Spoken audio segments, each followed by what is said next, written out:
आग की लपटों से घिरा ये मकान इजराइल के नागरिक का है। हिजबुल्लाह के रॉकेट धमाके के बाद पूरा मकान जलकर राख हो गया है। इजराइल के हाइफा सिटी में भी हिजबुल्लाह के रॉकेट के बारूदी धमाके से कई घर तबाह हुए हैं। तस्वीर इजराइल के हाइफा सिटी की है। मकान युवाल सादा का है। उनके घर पर हुए हिजबुल्लाह के रॉकेट हमले से भारी नुकसान पहुंचा है। हमले से मकान की छत फट गई है। गनीमत ये रही कि हमले से पहले अलर्ट सायरन बजा और युवल घर से बाहर चली गई, लेकिन जब लौटी तो पूरा मकान तहस नहस हो चुका था। קמנו כמו כל הזמן שלפעמים יש אזעקות, לפעמים יש בומים. רגיל, שומרים על ההנחיות, יורדים למטה, אין לנו מרחב מוגן בתוך הבית, יש לנו רק בחוץ מקלט שכונתי, לא הספקנו להגיע אליו, אז אנחנו בדרך כלל נכנסים מתחת למדרגות, ונמצאים שם עד שהאזעקה מפסיקה. נכנסנו כולנו בערך 5 אנשים, לא הספקנו אפילו לסגור את הדלת של הארון נעליים, היה בום רציני בתוך הבית, כל הבית רעד. אני זוכרת קצת פלשבקים, כאילו אש, עשן, דברים כאלה. इजराइल में नेतन्याहू के आलोचक दावा कर रहे हैं कि इस युद्ध में सबसे बड़ा नुकसान इजराइल का ही होगा, क्योंकि हिजबुल्लाह की मिलिट्री विंग खामनेई के बिछाए बारूदी दलदल में नेतन्याहू को तेजी से खींच रही है।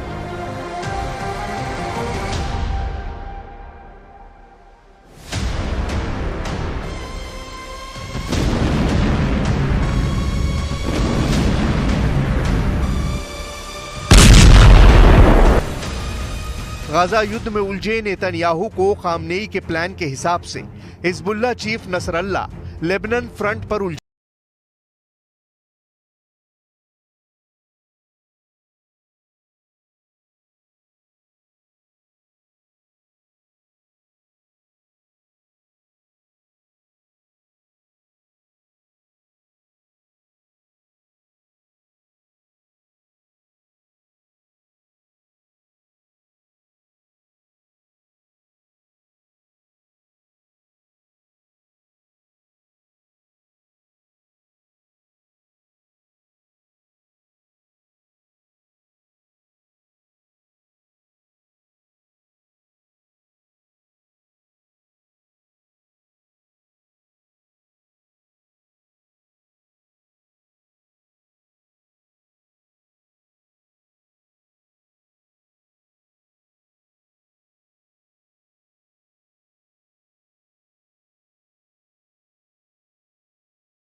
सुप्रीम लीडर अली खामनेई ही अघोषित तौर पर इन शिया मुस्लिम फाइटर्स के टॉप कमांडर भी हैं।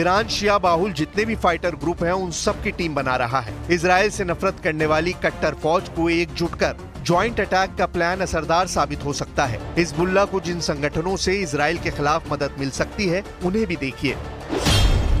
इजराइल के खिलाफ लेबनान का अमल मूवमेंट गुट हिजबुल्लाह का सबसे बड़ा साथी बनेगा। लेबनान में अमल मूवमेंट की हिजबुल्लाह की तरह राजनीतिक और मिलिट्री विंग है। अमल मूवमेंट के लेबनान संसद में सबसे ज्यादा 14 सदस्य हैं। मुस्तफा चमरान का बनाया अमल मूवमेंट इजराइल से 1978 में युद्ध लड़ चुका है।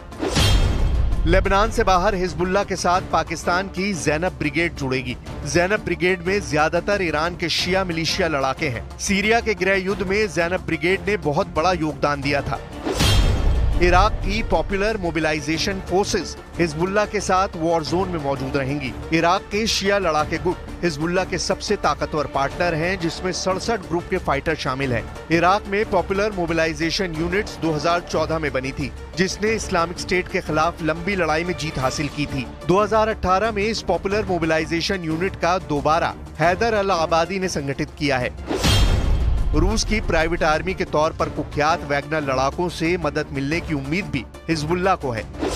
इसके साथ अजरबैजान के कई गुट युद्ध में हिजबुल्लाह का साथ दे सकते हैं।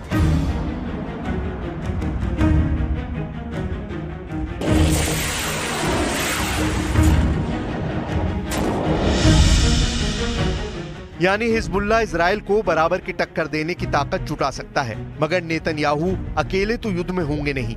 इजराइल का रखवाला दुनिया का सबसे ताकतवर देश सुपर पावर अमेरिका है। पश्चिम के वो देश इजराइल का साथ देते हैं जिनके पास एटम बम है। इसी वजह से नेतन्याहू ने हिजबुल्लाह के खतरे से निपटने की हुंकार भर दी है। אנחנו מכים בחיזבאללה במהלומות מחץ מפתיעות. לפני 3 שבועות אנחנו חיסלנו את הרמטכ"ל שלו, היום סיכלנו את תוכנית התקיפה שלו, נסראללה בביירות וחמינאי בטהרן. צריכים לדעת שזהו צעד נוסף בדרך לשנות את המצב בצפון ולהחזיר את תושבינו בבטחה לבתיהם, ואני חוזר ואומר, זה לא סוף פסוק.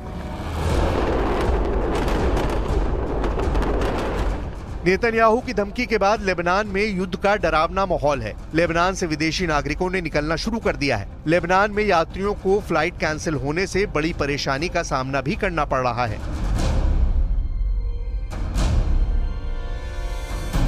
लेकिन काउंटर स्ट्राइक में अगर हिजबुल्लाह कामयाब हुआ तो समझ लीजिए इजराइल कई फ्रंट पर फंस जाएगा। इसीलिए कहा जा रहा है कि हिजबुल्लाह की मिलिट्री विंग ईरान के बिछाए बारूदी दलदल में इजराइल को तेजी से खींच रही है। नेतन्याहू जिस बारूदी दलदल में फंसे हैं, उसमें 7 अक्टूबर के बाद सबसे बड़ा हमला इजराइल पर हुआ है। नेतन्याहू को फंसाने के लिए इस बारूदी दलदल में हिजबुल्लाह भी है, हूती भी है, ईरान भी है, और ये सब कुछ खामनेई के इशारे पर किया जा रहा है। इस बात का तो ईरान को समझने वाले भी दावा करते हैं। हानिया की हत्या के बाद नेतन्याहू के लिए इस दलदल से निकलना एक बड़ी चुनौती साबित हो रहा है। इजराइल में भी इमरजेंसी के हालात हैं, क्योंकि अपने ठिकाने पर हुए भारी नुकसान का हर्जाना वसूलने के लिए हिजबुल्लाह मोसाद के बेस पर हमले की पूरी तैयारी कर चुका है।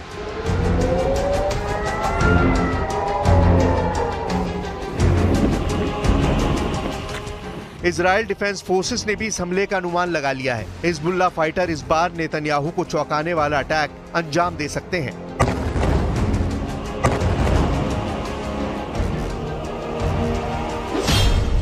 इजरायली आर्मी रेडियो और मीडिया आउटलेट हारेट्स की रिपोर्ट में दावा किया गया है कि हिजबुल्लाह मोसाद ठिकानों पर हमला करने के लिए रात का वक्त चुनेगा। इजरायली सेना का दावा है कि हिजबुल्लाह का इरादा रात भर में मध्य इजराइल में सैन्य खुफिया और मोसाद ठिकानों पर हमला करने का है।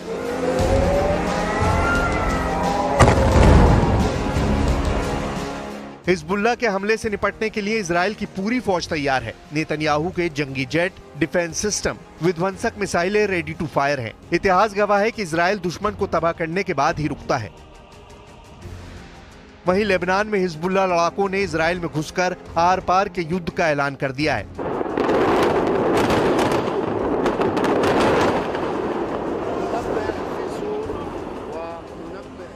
मतलब ये भीषण युद्ध गजा और रफा की त्रासदी से भी भयावह होने जा रहा है, क्योंकि हिजबुल्लाह ने इजराइल के नागरिकों को निशाना बनाया है।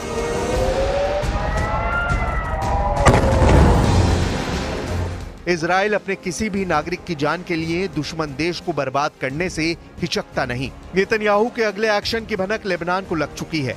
लेबनान के कार्यवाहक प्राइम मिनिस्टर युद्ध रोकने के लिए मैराथन मीटिंग कर रहे हैं। मिस्र ने भी लेबनान को आर पार की जंग से बचने की नसीहत दी है, लेकिन लगता नहीं कि हिजबुल्लाह लड़ाके किसी की सुनेंगे।